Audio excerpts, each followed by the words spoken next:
नमस्कार बंधुरा तो आईकोर एक सम्पूर्ण नतून स्मार्टफोन खूब ताड़ाताड़ी लॉन्च होते चलेছে আর এটার নাম হচ্ছে IQOO Z6X আর সববারের মতো এই ভিডিওতে আমি আপনাকে বলবো যে এই যে আইকোর নতুন স্মার্টফোনের যে লঞ্চ হতে চলেছে এটার ফুল স্পেসিফিকেশন কবে আসবে কি দামে লঞ্চ হবে আর যে দামে লঞ্চ হবে সেই দামে আপনার কি এটা নেওয়া উচিত নাকি অন্য কোনো স্মার্টফোন নেওয়া উচিত এই সব কিছু সম্বন্ধে ভিডিওতে আমি আপনাকে বলবো। তো চলুন শুরু করা যাক ভিডিওটা কোনো সময় নষ্ট না করে। আপনি যদি গ্যাজেট ওয়ার্ল্ড বাংলা চ্যানেলে প্রথমবার আসেন আর এরকম বাংলা টেক ভিডিও ডেইলি দেখতে চান তাহলে গ্যাজেট ওয়ার্ল্ড বাংলা চ্যানেলটা সাবস্ক্রাইব অবশ্যই করে নেবেন। তো প্রথমত আলোচনা করব এটা ডিজাইন সম্বন্ধে। তো যেমন আপনি দেখতে পাচ্ছেন রিসেন্ট টাইমে আইকো নিজের যা স্মার্টফোন লঞ্চ করেছে তাতে আপনি পেছন দিকে যেমন ডিজাইন পেয়েছিলেন এক্স্যাক্টলি সেরকম ডিজাইন এতেও আপনি দেখতে পাবেন। তার মানে সোজা কথা বলতে গেলে ডিজাইনের দিক থেকে খুব একটা চেঞ্জেস এতে নেই। তো এই স্মার্টফোনটার থিকনেস হলো 8 মিলিমিটার আর এর ওয়েট হলো 182 গ্রাম। ডিসপ্লের দিক থেকে আপনি এতে পাবেন 6.58 inch full HD plus 90 hertz IPS LCD display, তার সঙ্গে আপনার থাকবে 180 হার্জের টাচ স্যাম্পলিং রেট। এর ডিসপ্লের ম্যাক্সিমাম ব্রাইটনেস হলো 500 নিটস আর তাছাড়া এর যে maximum screen to body ratio সেটা হলো 90%-এর আশেপাশে। আর এখানে আপনাকে আরেকটা জিনিসও বলে দিই, এতে যে নচ সিস্টেম সেটা আপনি পুরোনো সময়ের মতো ভি শেপড নচ দেখতে পাবেন। তার মানে সোজা কথা বলতে গেলে এর যে ডিসপ্লেটা খুবই অ্যাভারেজ কোয়ালিটির ডিসপ্লে। প্রসেসরের দিক থেকে এতে আপনি পাবেন স্ন্যাপড্রাগন 680 প্রসেসর, যেটার সঙ্গে এই প্রাইস পয়েন্টের আপনি সবচেয়ে পাওয়ারফুল কুলিং সিস্টেমও পাবেন, মানে একটা 4 লেয়ার কুলিং সিস্টেম আপনি এতে দেখতে পাবেন। ক্যামেরার দিক থেকে আপনার এতে থাকবে 50 আর 2 মেগাপিক্সেলের রিয়ার ক্যামেরা, তার সঙ্গে 8 মেগাপিক্সেলের ফ্রন্ট ক্যামেরা। এই যে স্মার্টফোনটা আপনি টোটাল দুটো ভেরিয়েন্টে দেখতে পাবেন, একটা হলো 4GB র্যাম 64GB মেমোরি, দ্বিতীয়টা হলো 6GB র্যাম 128GB মেমোরি। এর র্যামের কোয়ালিটিটা হলো LPDDR4X আর এর মেমোরি কোয়ালিটিটা হলো UFS 2.2 আর তার সঙ্গে আপনি অবশ্যইভাবে পাবেন 2+1 কার্ড স্লট। আর রিসেন্ট টাইমে আইকোর বাকি স্মার্টফোনের মতো এতেও আপনি পাবেন ভার্চুয়াল র্যামের অপশান।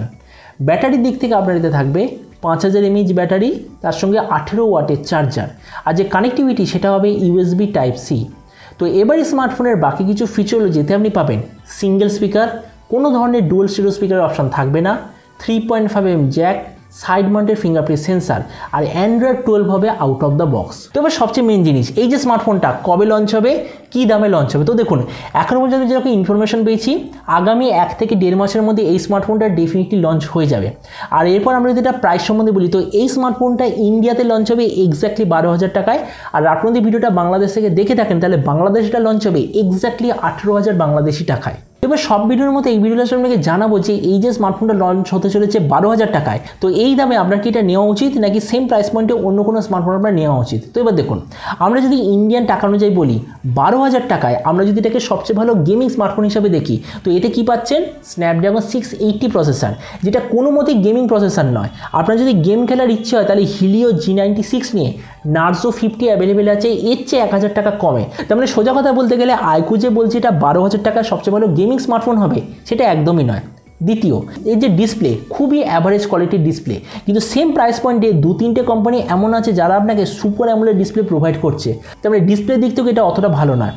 তৃতীয় জিনিস হলো এই যে স্পিকার, এতে আপনি পাচ্ছেন নর্মাল সিঙ্গেল স্পিকার, কিন্তু সেম প্রাইস পয়েন্টে 2-3টে কোম্পানি এমন আছে যারা আপনাকে ডুয়াল স্টেরিও স্পিকার প্রোভাইড করছে। আর তাছাড়া এই যে চার্জিং সিস্টেম এতে পাচ্ছেন জাস্ট 18 ওয়াটের চার্জার, কিন্তু সেম প্রাইস পয়েন্টে 2-3টে কোম্পানি এরকমও আছে যারা আপনাকে 33 ওয়াটের চার্জার প্রোভাইড করছে।